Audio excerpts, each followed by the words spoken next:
Good morning girls. देखिए MA final students, हम लोग चर्चा कर रहे थे समुद्रगुप्त पर। गुप्त वंश के प्रतापी और पराक्रमी शासक समुद्रगुप्त पर, जो कि गुप्त वंश के संस्थापक चंद्रगुप्त प्रथम का पुत्र था और बचपन का नाम इसका कच्छ था।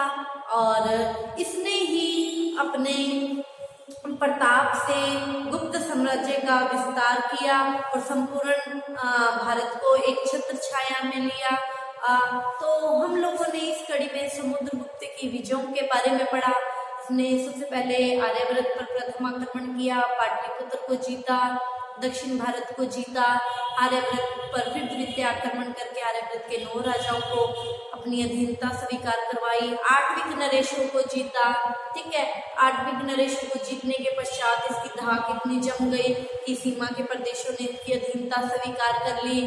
उसके पश्चात हम लोगों ने इसके जो विदेशियों ने इसकी अधीनता स्वीकार की थी, विदेशियों के साथ इसके जो संबंध थे उसके बारे में हम लोगों ने पढ़ा। ठीक है, आज हम आगे इसी टॉपिक को कंटिन्यू करते हैं, समुद्रगुप्त को। ठीक है, तो समुद्रगुप्त ने आगे और क्या किया, तो इसमें जो एक महत्वपूर्ण बात आती है कि समुद्रगुप्त द्वारा अश्वमेध यज्ञ करवाया गया। ठीक है, तो देखिए चिरकाल मतलब लंबे काल से, लंबे समय से ये जो अश्वमेध यज्ञ हैं ये होने बंद हो गए थे। क्यों? क्योंकि इससे पहले जो हम लोगों ने कनिष्क पढ़ा था, कुषाण शासक पढ़े थे, वो धर्म के अनुयायी थे। तो हिंदू धर्म का क्या होने लग गया था, पतन होने लग गया था। तो हिंदू धर्म जो पतन के गर्त में जा रहा था, समुद्रगुप्त ने उस हिंदू धर्म को वापस से उन्नति की पराकाष्ठा पर लाकर खड़ा कर दिया। और चिरकाल से, लंबे काल से जो अश्वमेध यज्ञ होने बंद हो गए थे, इसने हिंदू पूर्ववर्ती जो हिंदू सम्राट थे वो जो अश्वमेध यज्ञ करवाते थे, उन अश्वमेध यज्ञ को फिर से शुरू किया। ठीक है, देखिए इतिहासकारों का ये मानना है कि समुद्रगुप्त ने 2 अश्वमेध यज्ञ किए थे। ठीक है, पहला जो अश्वमेध यज्ञ था वो उसने दक्षिण भारत पर विजय प्राप्त करने के पश्चात किया, और जो दूसरा अश्वमेध यज्ञ था वो उसने अपना संपूर्ण विजय प्राप्त करने के पश्चात किया था। ठीक है, तो अश्वमेध यज्ञ के बारे में जैसे कि आप लोग जानते ही हो क्या होता है। इसमें क्या होता है, यज्ञ होता है और यज्ञ में जिस घोड़े की बलि दी जाती है, यज्ञ का जो अश्व होता है, अश्व मतलब घोड़ा, उसको छोड़ दिया जाता है और वो स्वतंत्र रूप से विचरण करता हुआ जिस राज्य में जाता है ना, और जिस राज्य का राजा उसको पकड़ लेता है, वो ये हो जाता है कि ये घोड़ा जिस राजा का है, ये जो राजा है जिसने इस घोड़े को पकड़ा है, इसकी अधीनता स्वीकार नहीं कर रहा है। ठीक है, तो फिर वो राजा आता था अपना घोड़ा चुराने के लिए इस राजा से युद्ध करता था। ठीक है, तो समुद्रगुप्त ने इन अश्वमेध यज्ञ को फिर से शुरू किया था, और इस यज्ञ के पश्चात ही समुद्रगुप्त ने महाराजाधिराज की उपाधि धारण की थी। और अश्वमेध यज्ञ के पश्चात ही समुद्रगुप्त ने सोने के सिक्के चलाए थे, और यही सोने के सिक्के बहुत ज्यादा मात्रा में ब्राह्मणों को दान में दिए गए थे। ठीक है, और ये जो अश्वमेध यज्ञ के जो हमें सिक्के मिले हैं, इसमें सिक्के पे एक तरफ तो क्या है, यज्ञ के अश्व की मूर्ति है। ये जो यज्ञ हो रहा है इसका जो अश्व है, अश्व मतलब घोड़ा, ठीक है, उस घोड़े की मूर्ति है, और दूसरी ओर अश्वमेध यज्ञ का पराक्रम गाथा है। पराक्रम मतलब जो समुद्रगुप्त ने जो किया, जो उसकी महान विजय, जिन राजा ने उसकी अधीनता स्वीकार की, उसकी पूरी गाथा मतलब कहानी लिखी हुई है। ठीक है, तो इससे स्पष्ट होता है कि समुद्रगुप्त एक महान सम्राट था। उसने लंबे समय से जो अश्वमेध यज्ञ बंद हो गए थे इसको प्रारंभ किया था। ठीक है, तो ये हम लोगों ने समुद्रगुप्त के अश्वमेध यज्ञ को पढ़ा। आगे देखते हैं समुद्रगुप्त की हम अन्य उपलब्धियों के बारे में पढ़ते हैं कि समुद्रगुप्त जो था वो एक सभी कलाओं का क्या था, धनी था। ठीक है, तो एक इतिहासकार हुए हैं एन घोष, वो क्या कहते हैं कि समुद्रगुप्त केवल केवल युद्धों में ही महान नहीं था, ठीक है, उसने केवल इतने सारे युद्ध ही नहीं जीते थे, बल्कि वह शांति की कलाओं में भी महान था। शांति के द्वारा उसने जो जो कलाएं विकसित हुई उसमें भी उसने अपनी महानता दिखाई, बहुत अच्छे अच्छे कार्य करवाए। और वो क्या क्या थे उसके बारे में हम लोग देखते हैं, ठीक है। समुद्रगुप्त एक कवि के रूप में, देखिए अकेला उसको शस्त्रों का शौक नहीं था, ठीक है, एक मतलब कहने का भाव ये है कि अच्छा लिखता भी था, वो क्या था, एक कवि था, ठीक है। तो जो इलाहाबाद प्रशस्ति है उससे हमें पता चलता है कि समुद्रगुप्त एक अच्छी प्रतिभा का धनी था, इसीलिए तो उसने कविराज की पदवी धारण किए थे, ठीक है।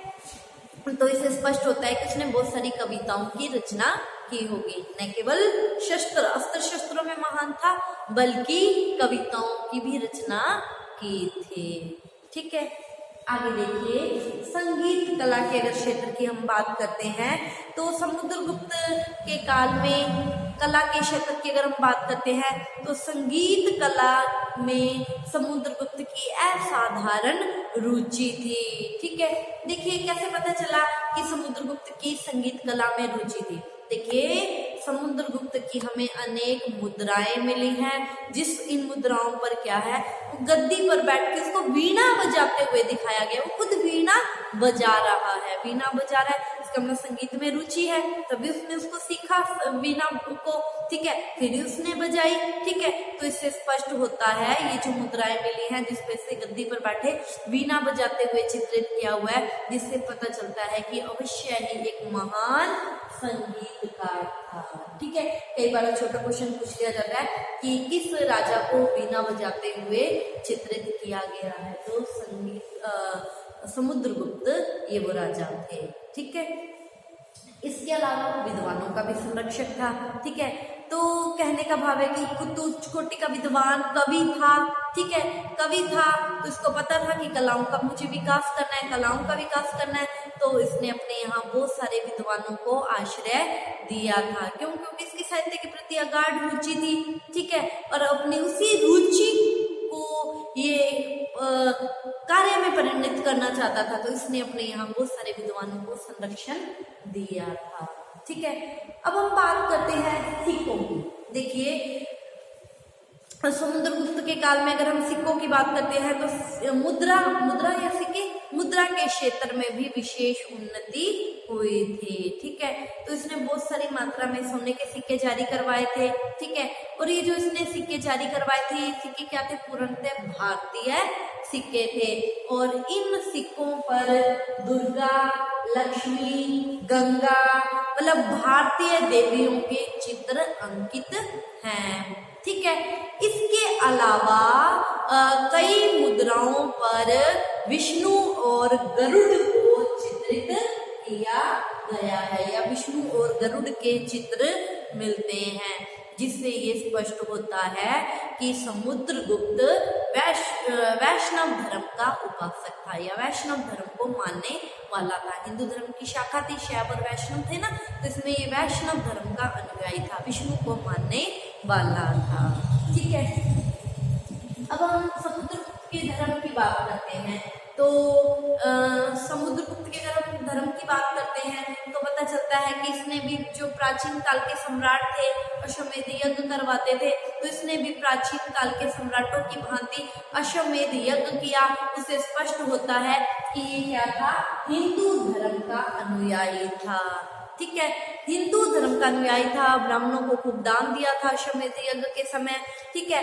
इसके अलावा ये जो और अन्य धर्म थे, अन्य धर्मों के प्रति भी ये एक उदार शासक था। ये नहीं है कि अन्य धर्मों से जलसी रखता था, ये सभी धर्मों का सम्मान करता था, ठीक है।